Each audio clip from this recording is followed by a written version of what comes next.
Hey guys, I was going to do a video for you and my little remote control thing died. Cleaned my cutting board today. It's a wood cutting board. I have 3 of these. Very simple little cutting board.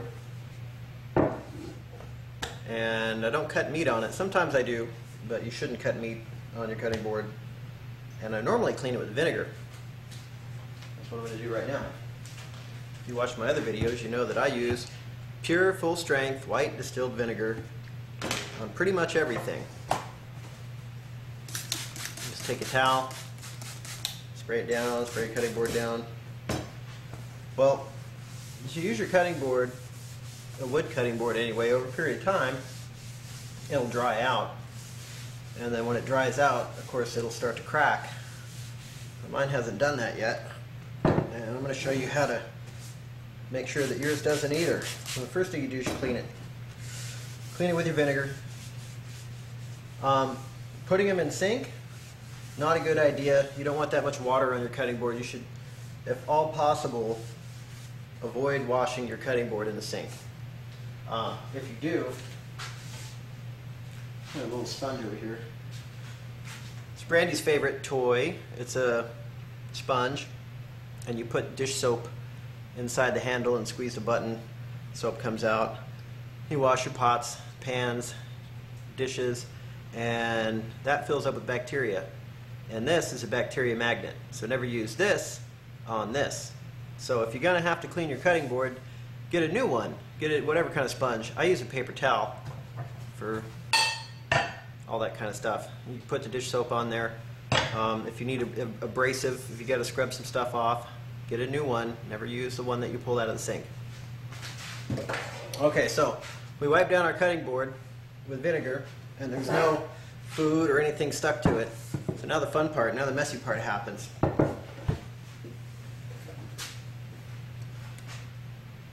This is food grade mineral oil, which from what the label says you can use it as a laxative as well. I don't. And if you put it on your cutting board, it's not going to make your food turn into laxative food, so don't worry about that either. But about once a month, depending on where you live or how often you use your cutting board, you're going to have to oil it up. Just put a little bit on there, and you'd be surprised how quickly that mineral oil will soak in. So normally when I do this, I just take 2 like little sandwich bags and put them on my hands. If you have little gloves, those little food gloves, you can put them on your hands.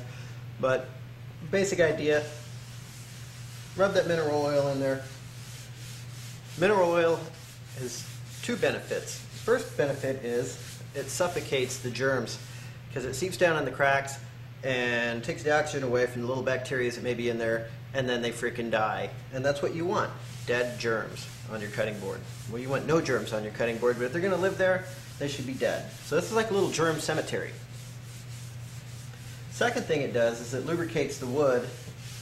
Wood's a living thing, and the little fibers, this is what's called an edge cut or an end cut cutting board. Think of these as a bunch of little 2x4s that are stacked at, end to end, boop, boop, boop, boop, as opposed to other kind of cutting boards where the fibers run like my fingers are. You don't want that kind of cutting board. You want a cutting board that's end cut. Well, those little fibers, they breathe and they absorb food smells and everything else. It's just kind of like a bunch of little hungry mouths, and they just eat everything. They eat bacteria and they eat garlic, smell and everything. And so what happens when you clean it and you put the mineral oil on there is that mineral oil soaks down into the bowels of that wood. And then the wood's like, yummy, and it sucks it even deeper into the cutting board, and the little wood fibers close up around it, and it almost encapsulates them and closes them into this mineral oil, which won't go rancid, by the way. If you ever want to use vegetable oil, olive oil, peanut oil, canola oil, any kind of oil that's food-based, don't use on your cutting board.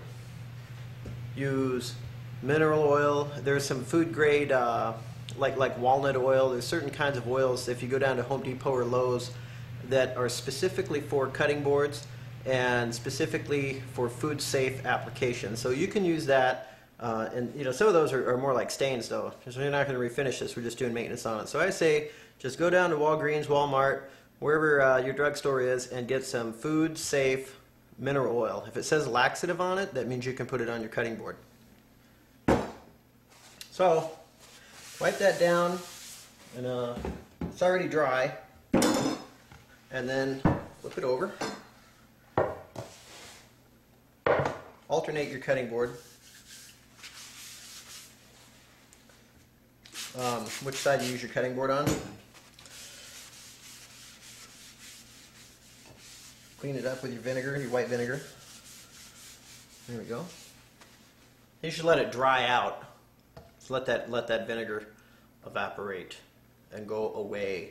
But the vinegar is killing germs, and we only have 10 minutes to make a video. So just take that under advisement. Let your cutting board dry out before you oil it. It's not really going to matter, but it's just good practice.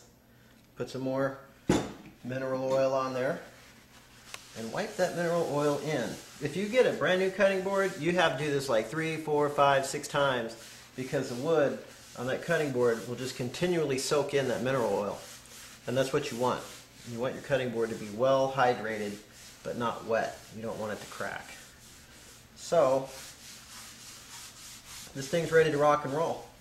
And 5 minutes from now I can bring my finger across here and it's not going to be wet. It's not going to have any juice on it. I'm going to go around the outside and clean it. Maintain it with mineral oil. Never put it in the sink. Never ever put it in the dishwasher. My God. And never use hot water on it if you do put it in the sink. Use cold water. Use cold water and use a new sponge. And if you have to use dish soap, I recommend you just don't. You use salt. Sea salt. You know, we clean our cast iron pans with sea salt. If you have to clean this thing, if it got so dirty or you left a food that stuck to it overnight and there's no way you think you can get it off, scrape it the best you can.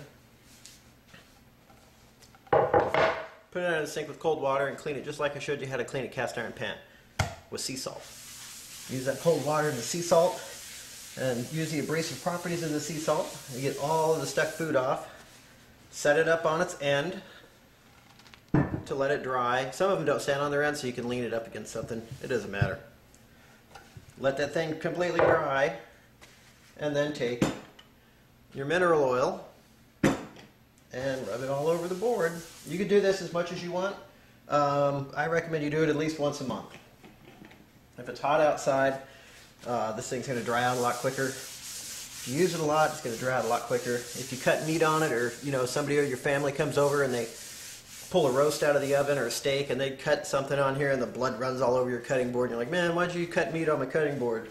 Well, you're going to have to clean it again. So use vinegar, fresh paper towel, clean off as much blood or whatever matter is on there. Let it dry out. Pour more mineral oil on there. Rub it in. Flip it over and repeat. So that's how I maintain my cutting board. If you have any questions, you have any comments, you know where to leave them. Have a good day.